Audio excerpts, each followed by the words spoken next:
The emergency alarm screamed through the massive space station, making everyone jump. Deep in space, the Galactic Council's headquarters looked like a floating crystal palace, all shiny and perfect. But inside, panic was spreading fast. Ambassador Veltar stood in front of a huge glowing screen that showed the entire galaxy. Red warning lights blinked all over one tiny corner of space. His forearms shook as he read the terrible news coming through their communication systems. "This is bad. Really, really bad," he whispered to himself. The Kepler 442 star system was dying. 7 beautiful planets where the friendly Zephyrian people lived were being attacked by the most feared enemy in the galaxy, the Vorthan swarm. These weren't just regular bad guys. The Vorthans were like giant space bugs that ate everything. And when we say everything, we mean everything. They would land on a planet and consume all the people, all the buildings, all the trees, even the air itself. When they were done, nothing would be left except empty, dead rocks floating in space. Military Coordinator Thistle burst into the room, her blue scaly skin covered in sweat. She looked like she hadn't slept in days. "Sir, we've got the numbers," she said, her voice cracking. 12 million Zephyrians are trapped on those planets. The Vorthans have surrounded the entire system with their ships. Veltar felt his stomach drop. The Zephyrians were some of the nicest people in the galaxy. They looked like tall, graceful elves with beautiful silver wings. They spent their time making art, writing poetry, and growing the most amazing gardens you could imagine. They had never hurt anyone in their entire history. They didn't even have weapons. "How long do we have?" Veltar asked, though he already knew the answer would be terrible. "Our closest battle fleet is 18 cycles away," Vessel replied. "That's about 3 weeks in human time measurements." "But sir, .. She paused, looking at the floor. "Intelligence. Reports say the Vorthans will finish consuming everything in less than 5 days." The room filled with the sounds of dozens of different alien species all talking at once. Some were clicking, others were humming, and a few were making sounds like whale songs. But you didn't need a translator to understand what they were feeling. Everyone was scared and hopeless. The Vorthan swarm had been terrorizing the galaxy for over 100 years. They had already destroyed 43 different civilizations. Entire species had been wiped out completely, their homeworlds turned into empty shells. The worst part was that the Vorthans seemed to enjoy it. They would send messages to nearby systems, describing in horrible detail what they were going to do next. Just then, Communications Officer Nevek came running into the room. He looked like a giant praying mantis, with huge compound eyes that could see in all directions at once. His antennae were twitching wildly, which meant he was either very excited or very nervous. "Wait, everyone stop," he shouted. "I'm picking up something strange on the emergency channel." The room went quiet. Nevek's clawed fingers danced over his control panel, and suddenly, a voice filled the air. It was speaking in a language none of them had heard before, but their computers quickly translated it. "This is Admiral Jake Morrison of the United Earth Space Command. We have received your distress call. Help is on the way. Repeat, help is on the way." Everyone stared at each other in confusion. Nevek checked his instruments 3 times before speaking again. "The signal is coming from the Sol system, from the 3rd planet." Salthri Veltar's voice was barely a whisper. "But that's impossible." Every species in the galaxy knew about Salthri, also called Earth. It was listed in all their databases as a Class 12 death world. That meant it was one of the most dangerous planets they had ever discovered. The gravity was too strong, the weather was too violent, and worst of all, it was covered with deadly creatures that spent all their time trying to kill and eat each other. "Are you sure?" Veltar asked. "Maybe it's a mistake." Nevek's antennae drooped. "No, sir. They're calling themselves humans. And sir, they're asking for our exact coordinates." The room erupted again, but this time it wasn't panic. It was disbelief. Some delegates were laughing, thinking it was some kind of joke. Others were arguing about whether creatures from such a dangerous world could even build spaceships. But deep down, Veltar felt something he hadn't expected. For the first time since the emergency began, he felt a tiny spark of hope. Maybe, just maybe, help really was coming. Admiral Jake Morrison gripped the metal railing as his ship shook violently around him. The bridge of the EU's resilience looked nothing like the sleek alien vessels he'd seen in their databases. Everything was built from thick steel and heavy metal, with sparks flying from overloaded circuits and the constant hum of massive engines working overtime through the main view screen. Space itself seemed to be tearing apart. Bright blue and purple energies swirled around them as they traveled faster than light, heading toward a system most humans had never even heard of. But Jake had made a promise, and he intended to keep it. "Captain Morrison, sir," shouted Lieutenant Commander Beth Parker from across the bridge, her voice barely audible over the roar of the engines. Sweat dripped down her face as she stared at her control panel. "Our fusion reactors are running way too hot. We're pushing them at 110% power. The computer keeps telling me we're going to blow up." Jake's weathered face didn't show any worry, even though red warning lights were flashing everywhere. He'd been in the Space Navy for 30 years, and he'd learned that sometimes you had to break the rules to do what's right. "How long until we reach the Zephyrian colonies?" he asked calmly. "4 days, sir, but honestly, I don't think our engines will last that long. We're already hearing metal groaning in the engine rooms."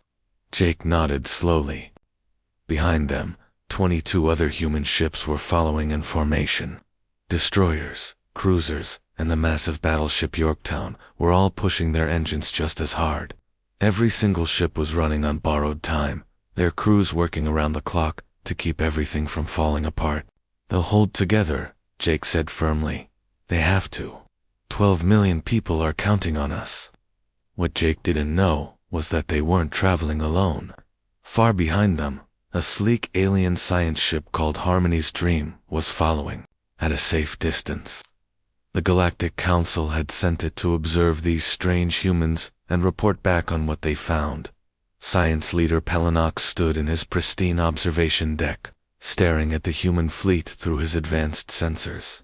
His species looked like tall, elegant birds, with shimmering feathers and large, intelligent eyes. He'd studied hundreds of different civilizations, but he'd never seen anything quite like this. "I don't understand," he said to his assistant, clicking his beak in confusion. "Their ships are so, primitive. Look at them." On his display screen, he could see detailed scans of the human vessels. Where most galactic ships had smooth, curved hulls made from advanced materials, the human ships looked like they were built in a factory. Their hulls were made from simple titanium and steel, welded together with what appeared to be brute force rather than elegant engineering. "Sir, they don't even have energy shields," his assistant pointed out. "Most of our civilian transports have better protection than their warships and their weapons." "Sir, they're still using projectile weapons. Metal bullets fired from cannons. It's like something from a museum." Pelinox shook his head in amazement. Every other spacefaring civilization had discovered energy weapons centuries ago. Plasma beams that could cut through anything, particle cannons that could destroy entire asteroids, antimatter bombs that could crack planets. But these humans were still throwing chunks of metal at their enemies. "Maybe they don't understand what they're flying into," Pelinox suggested. "The Vorthan swarm has ships that are technologically superior to anything in our galaxy. These humans are going to get themselves killed." But then something happened that made him pause. His communication systems picked up a signal that was being broadcast from every single human ship. It was some kind of music, but unlike anything he'd ever heard. The translation computer struggled to make sense of the words. The song talked about fighting from the halls of Montezuma to the shores of Tripoli. Pelinox had no idea what those places were, but there was something in the tune that made his feathers stand up. It was old, much older than space travel. It sounded like something warriors had sung before going into battle. "Sir, I'm also picking up internal communications from their ships," his assistant reported. "The humans are singing along, all of them, even while they're working to keep their engines from exploding." Pelinox listened to the translated fragments. The humans weren't talking about retreat or asking for backup. They weren't even discussing their chances of survival.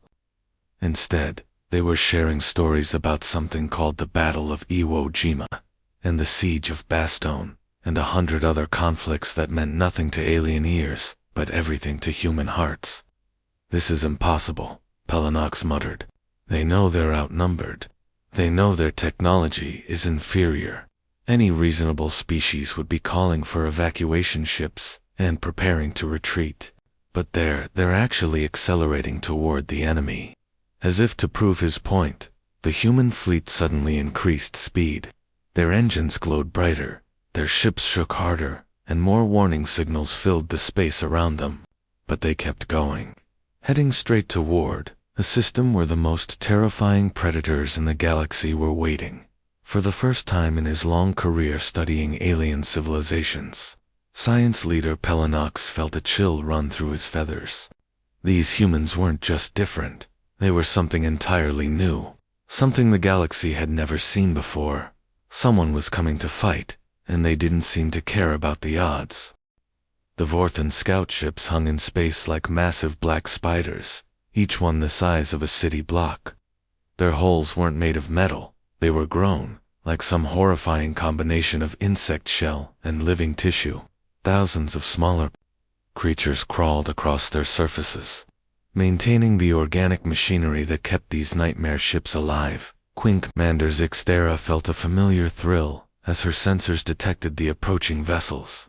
23 small ships, primitive and slow by galactic standards. She'd been hunting and devouring civilizations for over 3,000 years, and this looked like it would be easier than most. Another pathetic rescue attempt, she clicked to her subordinates through their psychic link. "Prepare the feeding chambers. We'll consume their crews while they watch their precious colonies burn." The Vorthans had perfected this process long ago. First, they would swarm the rescue ships, tearing them apart with their superior numbers. The survivors would be dragged aboard the hive ships, where they would be slowly digested while being forced to listen to the screams of the civilians they had failed to save. It was a meal that satisfied both hunger and cruelty, but something was wrong. The approaching ships weren't slowing down or trying to retreat. Instead, they were speeding up, heading straight for the Vorthan formation. Suddenly, the lead human ship opened fire. Commander Mike Rodriguez stood on the bridge of the destroyer San Antonio, watching as his ship's railguns unleashed hell. These weren't the fancy energy weapons that most aliens used. They were simple, brutal, and devastatingly effective. Magnetic coils accelerated tungsten rods to incredible speeds, turning them into projectiles that could punch through almost anything. "Take that, you ugly bugs," Rodriguez shouted as his weapons tore through the first Vorthan scout ship. The tungsten rods hit the organic hull with such force that the entire ship split in half, spilling atmosphere and screaming creatures into the vacuum of space. The Vorthans had never experienced anything like this. Their chitin armor, which had protected them from energy weapons for centuries, crumpled like paper under the kinetic assault. Worse, these humans weren't running away. They were charging straight into the middle of the Vorthon fleet. "All ships, prepare for boarding actions," Rodriguez commanded. "Remember, we're not here to run, we're here to win." The massive hive ship, Bloodfeast, tried to swallow the San Antonio hull, opening its biomechanical maw to consume the smaller vessel. But Rodriguez had other plans. He flew his destroyer straight into the creature's mouth, then detonated breaching charges along his hull. The explosion tore a massive hole in the hive ship's interior. Immediately, Toxic gases and acidic fluids began pouring out. Any normal species would have died within seconds of exposure, but the humans who came through that breach were wearing powered armor suits that could survive the surface of Venus. Staff. Sergeant Kelly Cooper led her Marines through corridors that looked like the inside of a giant stomach. The walls pulsed with alien heartbeats, and strange fluids dripped from the ceiling. Her helmet lights cut through the organic darkness as she checked her weapon one more time. "Listen up, Marines," she called over the comm system. "These things are big, but they're still just bugs. Don't waste ammo shooting at their bodies. Go for the head cluster behind those big jaw things. And remember, we've got 12 million civilians counting on us." The Vorthans inside their own ship couldn't believe what they were seeing. These creatures were supposed to die from the poisonous atmosphere. Instead, they were running through the hive ship like they owned the place, shooting anything that moved and planting explosives on critical systems. Meanwhile, on the surface of planet Kepler 4 for to see, Captain Tony Kim lay hidden behind a ridge of acid-melted rock. Through his sniper scope, he watched a column of Vorthan shock troops marching across the wasteland to war-dazed Ephirian refugee camp. The conditions on this planet would have killed most galactic species within minutes. The gravity was 3 times stronger than Earth normal, making every step feel like you were carrying 3 people on your back.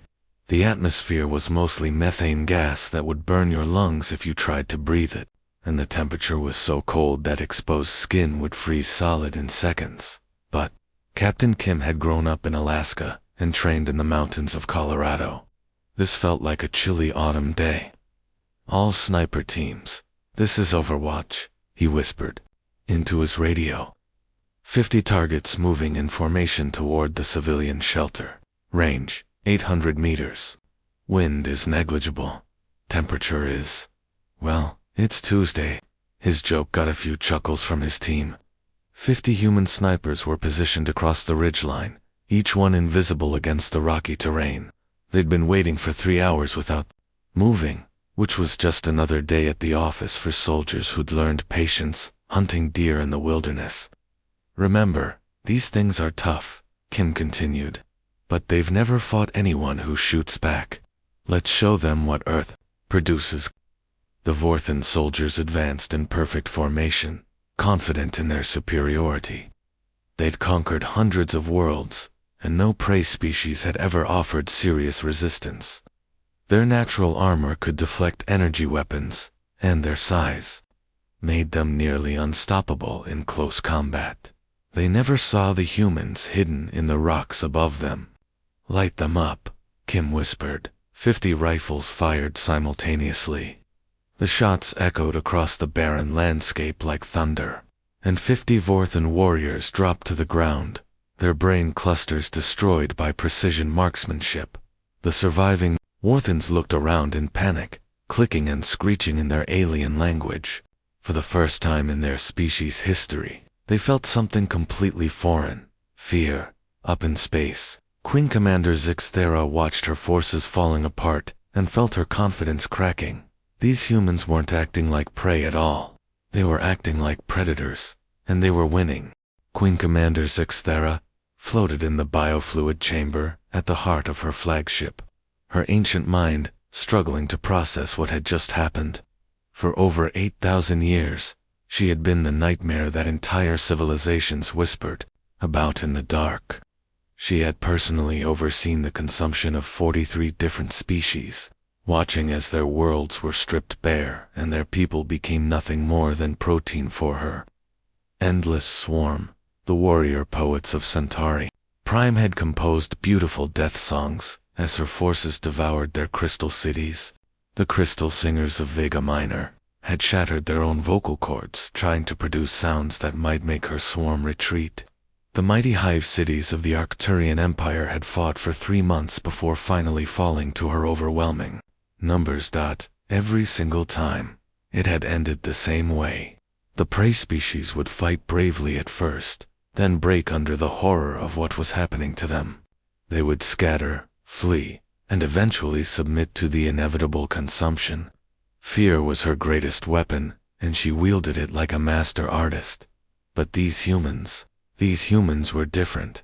They didn't break, they didn't run, and worst of all, they didn't seem to be afraid. "My queen," whispered her chief tactical organism through their psychic connection. "The Northern Battle Group is requesting permission to disengage. They report that the humans have boarded 17 of our hive ships and are consuming them from within." Zixthera's massive form shuddered in the biofluid. In all her centuries of warfare, she had never heard those words applied to her forces. The Vorthans were the consumers, not the consumed. Yet somehow, these primitive creatures with their crude metal weapons were tearing her ships apart from the inside. "The southern attack formation has been completely destroyed," another voice reported. 12 hive ships lost to kinetic bombardment. The humans are using projectile weapons that penetrate our bio-armor, as if it were nothing. Even worse were the reports from the ground forces. Her shock troops, the elite warriors who had never met their match in close combat, were sending panicked messages about humans who fought like demons in conditions that should have killed them instantly. The planet's surface was a toxic wasteland with crushing gravity and freezing temperatures. Yet these humans moved through it like it was their natural environment. "Order full retreat," Zixthera commanded, the words tasting like poison in her thoughts. "All forces, withdraw to the outer system immediately." It was the first time she had ever given that order. Meanwhile, on the bridge of the massive human battleship Yorktown, Major General Tom Bradley stood among the wreckage of what had been the fiercest battle of his career. Sparks flew from damaged control panels, and the smell of burned electronics filled the air. Medical teams rushed back and forth, carrying wounded soldiers to the emergency treatment centers. "Sir, final casualty report," announced Colonel Janet Murphy, her left arm wrapped in medical foam after a piece of shrapnel had torn through her combat armor. Despite her injury, she stood at attention with the same military bearing that had carried her through 20 years of service. Bradley nodded grimly. "Let's hear it. 40% casualties across all units. 6 ships are heavily damaged and barely operational. We've used up most of our ammunition. Medical supplies are running critically low, and 3 of our destroyers won't be able to make the jump back to Earth without major repairs." The numbers were staggering. In a single battle, they had lost more people than in their previous 10 military operations combined. But Bradley looked out through the main viewport at the 7 Zephyrian colony worlds, still intact and still inhabited, and he knew it had been worth it. "Sir, we're receiving a communication from the planet's surface," Murphy continued. "The Zephyrian survivors are asking for permission to approach our wounded. They say they want to help with medical treatment." Through the reinforced windows of the bridge, Bradley could see small figures moving across the landing platform. The Zephyrians looked like something out of a fairy tale, tall, graceful beings with silver skin and gossamer wings that shimmered in the starlight. They moved with a dancer's grace, carrying supplies and what appeared to be flowers in their delicate hands. "Permission granted," Bradley said softly. "Tell our people to accept any help they're offering." What happened next would be talked about for generations. The Zephyrians, who had never seen violence before this day, gently approached the battle-scarred human soldiers with medical supplies that were far more advanced than anything Earth had produced. But more than that, they brought something else: gratitude. So pure and overwhelming that it needed no translation. The universal translators struggled to make sense of their musical language, but the meaning was clear in every gesture. They were saying thank you to the strangers who had traveled across the galaxy to save them, asking for nothing in return. Back on the Galactic Council station, Ambassador Veltar stared at the battle reports with his 4 eyes wide in disbelief. The data streams scrolling across his screens told an impossible story. A primitive Deathworld species had not only defeated the Vorthan swarm, but had done it while sustaining massive casualties to protect people they had never met. "Let me make sure I understand this correctly," he said to Communications Officer Navek. The humans saved 7 million Zephyrian civilians. They lost nearly half their forces doing it, and when the battle was over, they asked for nothing in return. Navek's antennae drooped as he nodded. Nothing at all, sir. Admiral Morrison's final transmission was simply, "Glad we could help. Call if you need us again." Then they began rescue operations for both their own wounded and any surviving Vorthan prisoners. Prisoners? Veltar's translator stumbled over the concept. They took Vorthan prisoners. No one takes Vorthan prisoners. They're too dangerous to keep alive. Apparently, sir, humans have something called the Geneva Convention. It requires them to provide medical care to wounded enemies. Veltar sat back in his chair, feeling his worldview shift in ways he couldn't have imagined that morning. These humans were rewriting everything the galaxy thought it knew about warfare, heroism, and what it meant to be civilized. For the first time in his long diplomatic career, he was looking forward to humanity's next call. 6 months had passed since the Battle of Kepler 442, and the galaxy had changed in ways that no one could have predicted. The story of the humans who traveled across the void to save complete strangers had spread from system to system, growing, with each telling until it became something approaching legend. On the 7 Zephyrian colony worlds, life had returned to something resembling normal. The beautiful gardens were blooming again, the crystal spires were being rebuilt, and children played in the streets without fear. But every morning, as the first sun rose over their silver cities, the Zephyrians would pause in their daily activities and look up at the stars. They called it the Day of the Distant Angels, and it had become the most important holiday in their culture. On this day, they would gather in their central plazas and sing songs about the warriors from the third planet of Sol who had come to their rescue.